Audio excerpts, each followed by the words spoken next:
dos, y un, dos, tres, y...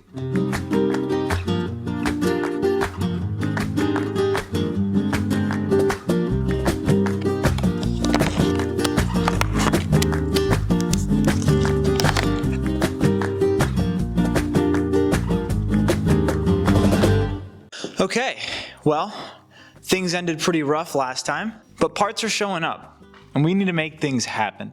Last we were here, we took that engine apart. It's pretty good to use. The cylinders look all right, and we can still see hone marks. Nothing too daunting here. If we want to put all these parts on, we need to make sure we take this motor apart, refresh it, and make sure everything is perfect so we can make sure it lasts a long, long time. So my people, organize your socket sets, get some gloves on, and get the metal shavings out of your hair. Class is in session. I'm going to show you everything you need to know. To begin, slow down, take it easy, clear some space. You're going to need to organize everything that comes out of here in order. Talking rod bearings, talking the bearing caps, main caps, the crank. Everything needs to go in a nice and tidy place where it's clean and organized so you can put it all back together where you found it. You don't want to mix and match your bearings. You don't want to mix and match your caps. That's bad, bad news, and it's a bad thing waiting to happen. So, slow down, get some gloves on. Taking an engine apart is a labor of love. That means no power tools. We're going to be using hand tools only here. It's intimate. You got to get to know your engine. You got to feel your engine. Take it easy. You've got your short block on a stand. You've collected yourself. You've got some gloves on. You're ready to show some love to your engine. What are we looking at here? Let's make sure we know what we're touching. We've got crank bolt, crank washer, front timing cover. We have our crank. We have a timing chain. You might have an oil pump on the front of your motor. We have our baffle. We have 6 rod caps inside of this block. We have 7 main caps inside of this block, and we have a rear main seal. Behind all of our main caps are oil squirters, and that's about it. Simple, just a few parts make up your motor, help you make or break all the power. Let's dive right in. I know I said no power tools, but there is one exception. Try getting this crank bolt off by hand. I'm going to go ahead and use my Milwaukee 1/2" impact to take this crank bolt off, and then we'll get a little passionate and make sure everything comes off smoothly without the use of power tools. The last thing you want to be doing is drilling a bolt out of your block. This is a 22 socket.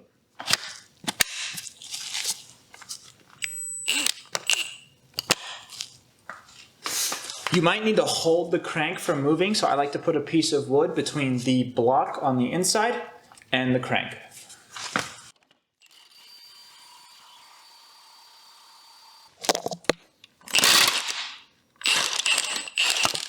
Holy crap. Oh my God. Okay, all right. So there you go, this is your crank bolt. Usually you want to replace these as well. They're torqued to like 400 foot-pounds. So yeah, you're not getting this off by hand. So we're gonna take this out. This is what's gonna connect our harmonic balancer to our crankshaft. This little crankshaft keyway or Woodruff key allows the harmonic balancer to slide on and off instead of being pressed on where it might be able to move or wiggle. Inside of there is the actual Woodruff key itself, and it is removable and replaceable. Next, we're going to move on to our timing cover. It's a series of 10mm bolts. Some of them are long, some of them are short, so you just want to keep track of where they come from.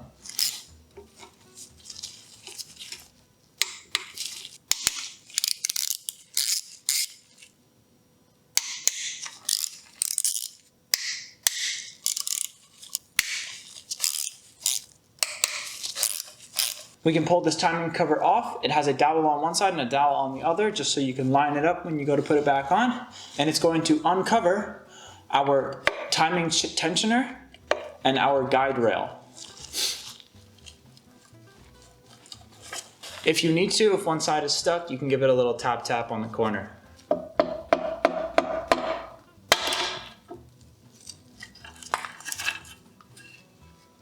Here we have our timing components. If you don't know the condition of your motor, sometimes these can break. They are old and brittle. They can break inside of your engine, cause rattling, and other not very fun things. They're also not fun to replace. Taking the timing cover off when it's sandwiched between an oil pan and a head is kind of a pain in the ass, and I hope you don't have to find out.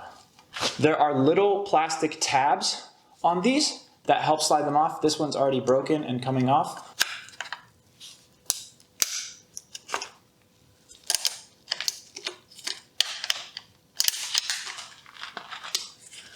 Don't be alarmed if these break. Generally they're going to. We have our timing sprocket or crank sprocket. This houses our timing chain and our oil pump chain. This is also on a Woodruff key, so this will just slide off. And it will find its way back on in one orientation. If you are taking a timing chain engine apart, I do recommend that you change this chain. These can stretch out over time and lose their tension. You do, however, want to keep your crank sprocket. Wow, awesome, you're a pro. You can take all your timing components off. Once you replace these, you're gonna be really, really confident in them not breaking, cracking, or falling apart. Next, we're gonna move on to the bottom of our engine. I already have, but you're going to have an oil pump on the front of your engine. This is going to have a pickup tube on it. It's going to pick up all the oil that is swimming around in your oil pan and send it to your engine. This is held in by 3 13mm bolts. Next, we're going to take the baffle out. Some M50s have the baffle built into the oil pan, so you will not have this exact baffle, but this one is held on by 10mm bolts.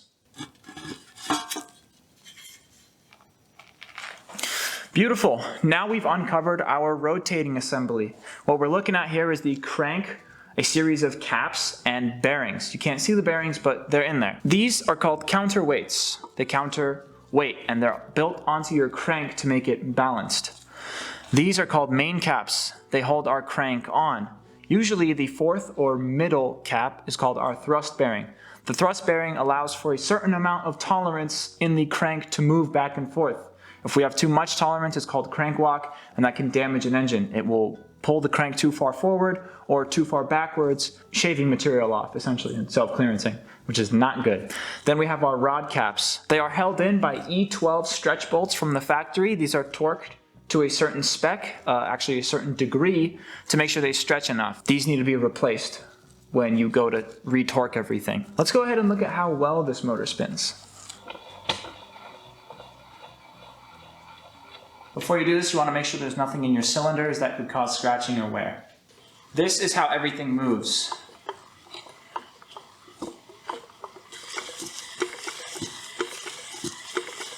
Are we ready to take it all apart? You should absolutely do this in whatever manner is comfortable for you. If you want the motor on its side, you can do it on its side. If you want the motor up and down, you should do it up and down. Me, preferably, I like it up and down. We're gonna start with our rod caps. You can do them 2 at a time, since this motor pushes 2 cylinders up at a time, or you can do it 1 at a time. No big deal. If you wanna do it working in a line, you can. I grab my E12 socket, I grab my 3/8 wrench. What you're gonna wanna do is bring the rod to the bottom of its stroke. So you don't want it at the top like this 1 and 6. It's not going to be easy to push those down. What's going to happen is you're going to break the rod cap loose. You're going to take the rod cap off, and you're going to want to be able to push down in there and pull the cylinder out from the bottom.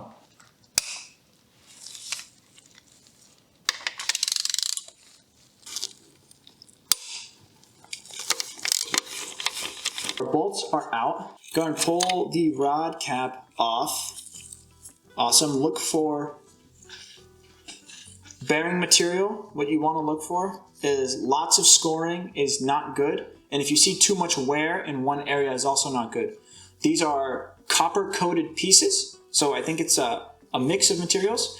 But if you start seeing copper or yellow, that's not good. These need to be replaced. Awesome. Now that our rod cap is off, I'm going to go ahead and take this rod and I'm going to push it down off of the crank. And then I'm going to stick my hand down there and try and push this piston down without the rod touching the cylinder walls. It's not a huge deal if it does, but ideally you wouldn't want it to touch. Okay, this is the part that everybody seems to want to recreate. You can see the piston peeping out here from the cylinder. We're going to go ahead and push down with our hand underneath, holding just so we don't drop it, pushing down with our fingers, and letting it come down. And there you go. That's cylinder number 4. What Respec Industries has graciously prepared for you is a beautiful diagram. Cylinders 1 through 6, we have a top shell and a bottom shell. This is for your bearings. This is your bottom shell. It came off of your rod. I'm going to leave it on the rod cap, and it came off of cylinder 4. So I'm going to put this in place of cylinder 4. I also want to point out, always take pictures before you disassemble everything, because you're going to come back to this beautiful, beautiful rod cap, and you're going to see D3. D3 does not mean anything. Do not get confused with cylinder 3. All of them say D3. This marking is helpful with knowing the orientation of how everything is going to go. I am now going to go scope all of my rod caps and take good pictures so I can put everything back together the way I took it apart. I am going to go take some pictures now and know that D3 either faces the oil filter side or the exhaust side of the engine. So since I did not pay attention to where the D3 was reading, I'm going to look now and I can see that D3 is reading towards our oil filter housing. So when I go to reassemble this engine, I'm going to put all of my rod caps on with the D3 reading towards the oil filter housing. While I'm doing this, I'm going to check my crank for scoring just to make sure everything looks nice and smooth. And it does. I'm really happy actually with how this looks.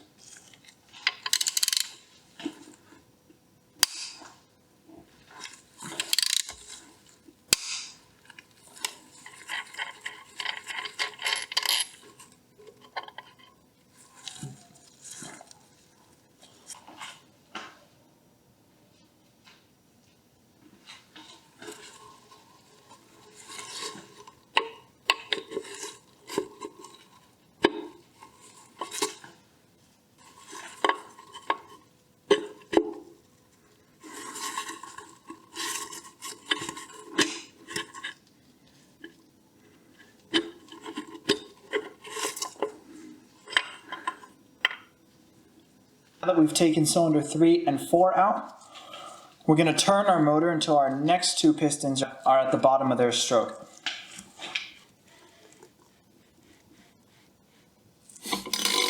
Okay, so now we have pistons 1 and 6.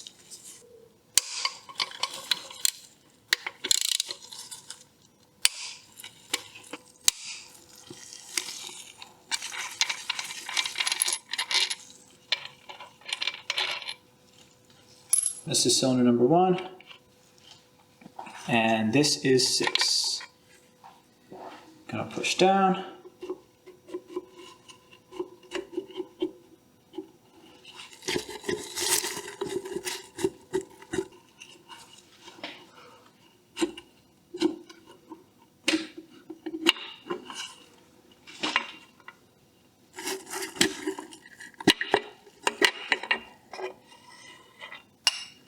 We're going to do our last pair of pistons.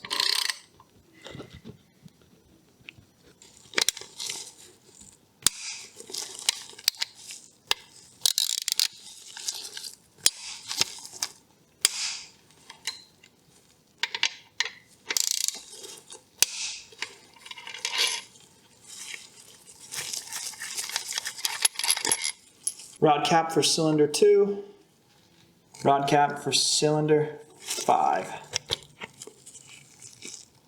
Push down.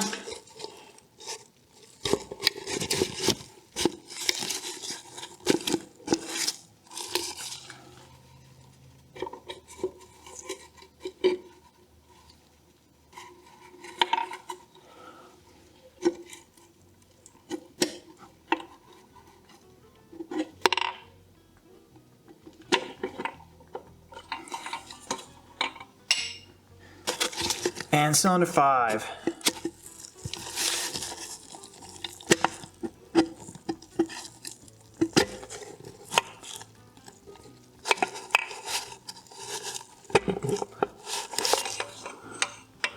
Okay, everybody, I put my pistons on the back of my car. Don't crucify me, all right? We got cylinders 1 through 6. We got our rod caps.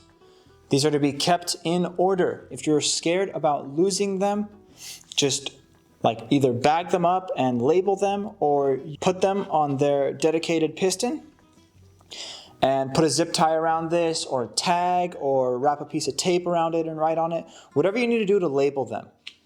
If you do miss place them or you mix them up, I'll show you exactly what you need to do to find where it belonged. Pro tip. Let's say you're worried that piston 6 is not in the right place. If you take your piston 6, you can take your bearing, right, that you had on 6, and you can place it in the orientation that it came out. Arrow towards the front of the engine is pointing this way. D3 will have been reading towards our oil filter housing. Our bearing went like this. You put the bearing on, you can look to see if the markings match. And if the markings match, then you're right. You got the right bearing cap on.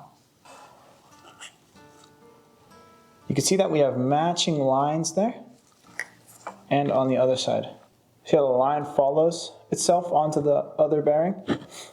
Interestingly enough, this is exactly what I was talking about the copper. You see that orange in there? That's not good. I don't know why this bearing is wearing that way. Next, I want to point out that your engine should spin like butter. This crank should have no drag and no play in it. It should just, oh shit. It should just spin. This is what a good crank clearance looks like. Our pistons are out. The crank can now spin freely on its own. We are going to work on taking our main caps off. Then we're going to take our rear main seal off or loosen it just so we can lift the crank out of the engine. These are going to be 17s.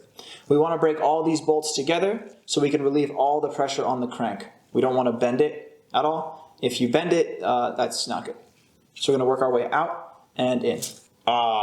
Okay. Problem. We can't fit our socket on. We're going to work on taking off our rear main seal now because it is in the way of these back bolts. It's going to be 13s and 10s. I recommend a wrench, especially if you are on an engine stand.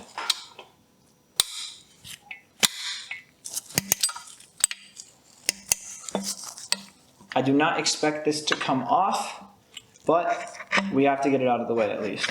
It's on dowels, so you can pry it a little bit.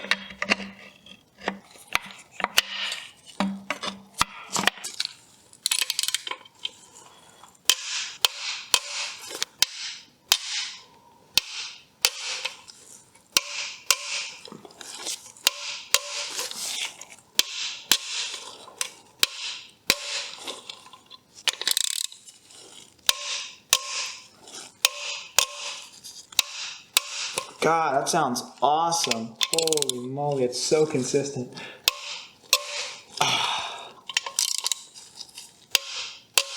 These are also stretch bolts, so these should also be replaced. Do not reuse these.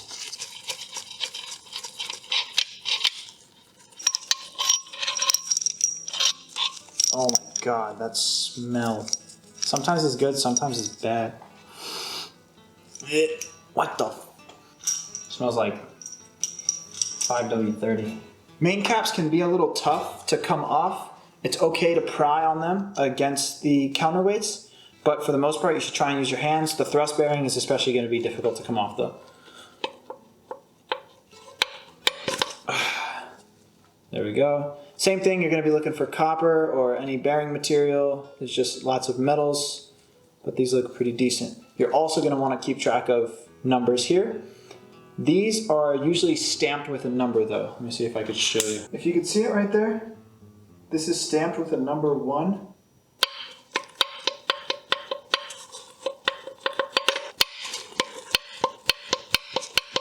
One thing that is not allowed is mixing and matching main caps. The main caps belong to the block. If you are going to go buy a block, a bare block, don't get one without main caps. If you get one without main caps, you will not be able to use it. These are line honed directly for the block. You cannot mix and match these. This one is stamped with a number 3. This is our thrust bearing. I'm going to wait to take that one out. This is stamped with a number 5.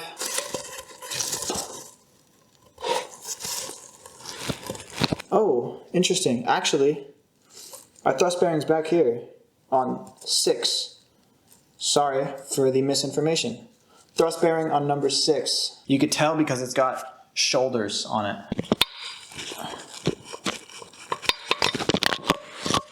This is stamped with number 4. And number 7 is not stamped. Number 7 is not stamped. It is blank. These are such a pain in the ass. I'm gonna go ahead and take a pry bar, get right on the edge of this bolt hole here and my bearing, and just pry up a little bit to get that out. This thrust bearing has shoulders that keep the crank in one place. This is also not stamped.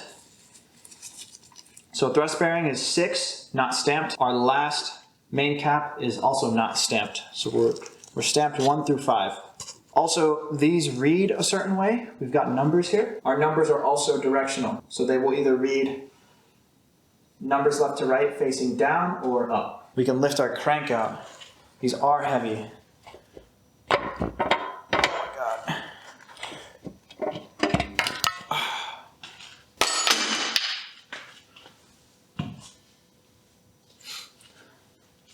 Well, there you go. This is your bare block. These bearings can come out. Underneath these bearings are oil squirters. I will actually take one out just for you. So you can push on one side of a bearing, and that'll push the other side up, curl it, and you can just grab that out. Underneath is our oil squirter. You can reach from behind and push up on it. This is like a little ball valve that helps it shoot oil out. So the ball valve can get pushed in when it sees oil pressure. This will shoot oil out your cylinder walls. Do not lose these. Next, we can take all of our bearings out, and we're gonna put these in order with our main caps. So 1 through 7.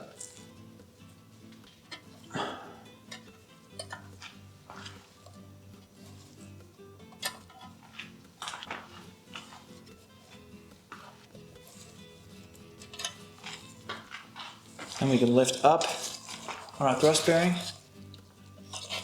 to pull it out. A little dirty there, pal.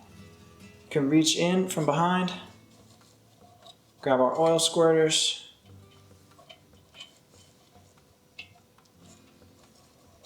You're gonna have 6 of these, 1 for each cylinder. Another myth, I don't know if it's a myth or if it's true. Again, another thing that I don't want to find out about is if you place your crank on its side, like this, it will bend. That's what I read on the internet. I'm not sure. I don't want to find out, so I just like to place them up and down. If you need to, you can ratchet strap it to a pole or something, but I like to just place mine up and down. This is a pretty heavy object to like fall on your foot if you kick it over by accident, so just be very careful with these.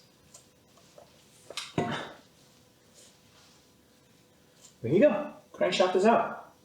This engine's ready to get hot tanked, it's ready to get lightly honed, and it's ready for some new parts. I'm very excited to put this thing together, and I'm going to be headed to the machine shop very soon to see what I can get this thing situated with. I really want to clean it up, make it look nice and pretty again, and have it ready for another 200,000 miles.